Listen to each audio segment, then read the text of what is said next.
Okay, we've heard about the trickle-down theory of Milton Friedman, the idea that wealthy people in an economy do good things with their money. They invest and they start businesses, and that helps the economy grow. And when the economy grows, everybody is better off, right? And so when Democrats or liberals come along and want to tax wealthy individuals, they have reasons for wanting to do so, but when they suggest this as a policy, Milton Friedman and Republicans today will say that's a wrong-headed policy, because that will have negative effects on the economy. You will disincentivize wealthy people. They will not be able to do the good things that they were previously doing.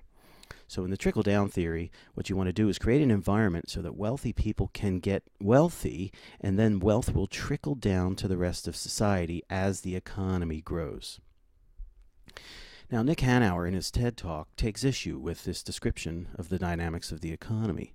He argues that it is misleading. It's really a mistake to describe business owners as job creators.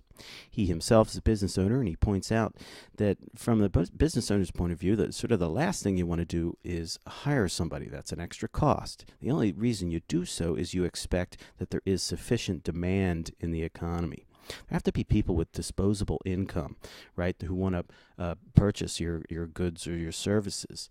So from Hanauer's point of view, the real job creators are the middle class and others with disposable income that are purchasing things, and then businesses are responding to that demand. Well, then why do business owners continue to use this rhetoric that they are the job creators? Hanauer now goes on to make the point that they're making a play for status, for social status. So the Republicans use a rhetoric that describes business owners as job creators, sort of like the creator, in order to persuade the rest of society that they have higher status.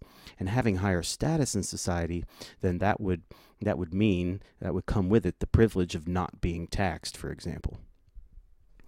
Now, this term status here, let's define this, and then we're going to contrast it with another term in social psychology, power.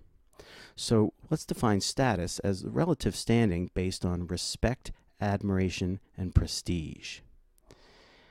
Now, in defining it this way, it means that status is not something that one possesses. Rather, it's something given to you by another.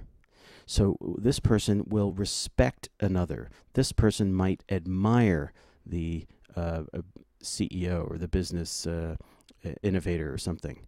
And individuals who achieve great success in their business are understood to have prestige, to have greater prestige, a reputation based on their success. But notice then, status is something that is given. Now that's in contrast to power. Power is something that is possessed by individuals. If we define it as control of valued resources, clearly individuals with more money than others have more power, money being a valued resource. Individuals might have power in another way. They might have more political influence, another valued resource. And we've seen how many worry that money is sort of corrupting the political process. Those with more money will have more influence in the political process. Power can also be decision-making. Individuals who get to make decisions that affect other individuals have more power. So power is something possessed. It is the control of valued resources, and clearly individuals objectively have different amounts of power in society. Status is something that has to be given to you by others.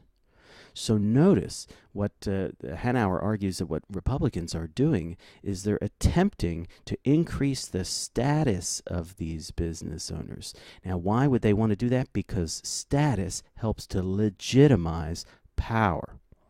So from Hanauer's point of view, making the argument that business owners are job creators is an attempt to persuade people down here to give them status, higher status, and that then would legitimize the great power differential that they have over everybody else.